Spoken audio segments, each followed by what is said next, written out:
C'est un métier passion, enfin on se lève pas le matin en se disant qu'on va travailler. Je me lève le matin en me disant que j'essaye de faire quelque chose de beau, de passionnant, qui fait perdurer une histoire de famille, avec des engagements pour la qualité, et puis dans un produit plaisir, enfin on sauve pas des vies.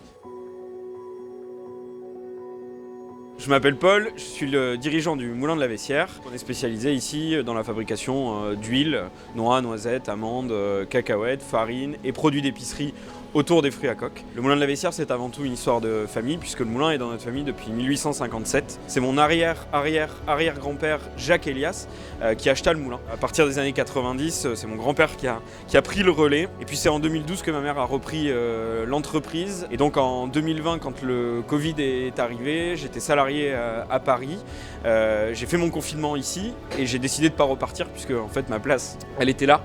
On est un des derniers moulins, si ce n'est le dernier moulin en Périgord, à travailler de manière aussi traditionnelle. Et ça, c'est reconnu d'ailleurs depuis 2021 par l'AOP Huile de Noix du Périgord. Le process de fabrication est régi par 3 étapes.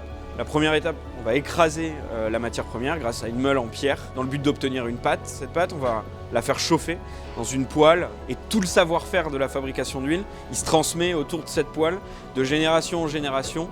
Une fois que la pâte est prête, on passe à la dernière étape, à la presse. Et donc là, on va enfin extraire l'huile. D'un côté, on va obtenir cette huile, et d'un autre côté, ce qui va rester dans le pressoir, c'est ce qu'on appelle du tourteau, qu'on va transformer en farine.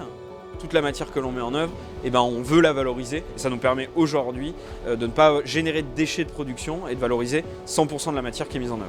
Toute cette démarche de durabilité économique et écologique, elle est faite pas seulement pour nous, mais pour les générations qui viendront après et qui feront perdurer tout le mal qu'on s'est donné pour que l'entreprise elle perdure. Ce qui est satisfaisant, c'est de se dire qu'il y a des générations et des générations qui sont passées, qui se sont donné du mal pour que cet endroit perdure. Mon grand-père nous a quittés en 2021 et je ne suis pas sûr qu'il aurait imaginé que le moulin puisse se redévelopper et reprendre vie comme on le fait aujourd'hui.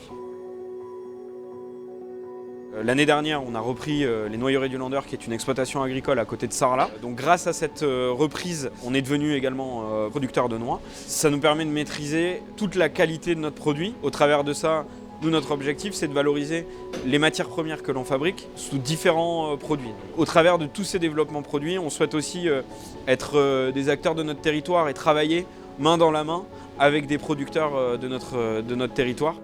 Ça fait maintenant 3 ans qu'on a rejoint le Tour des Terroirs. C'est une association qu'on adore. On a créé des amitiés grâce au Tour des Terroirs avec des gens dont on partage les mêmes envies, les mêmes valeurs. Donc ça faisait du sens de participer au Trophée des Terroirs, pour, notamment sur le thème de cette année, sur le thème de la transmission. On a voulu participer à ce concours-là en se disant qu'on essayait de faire quelque chose d'intéressant. Et puis le but, c'est toujours de se confronter à ce que pensent les autres et de voir si on pouvait avoir de la valeur et en tout cas avoir un produit de qualité qui s'inscrivait dans cette démarche.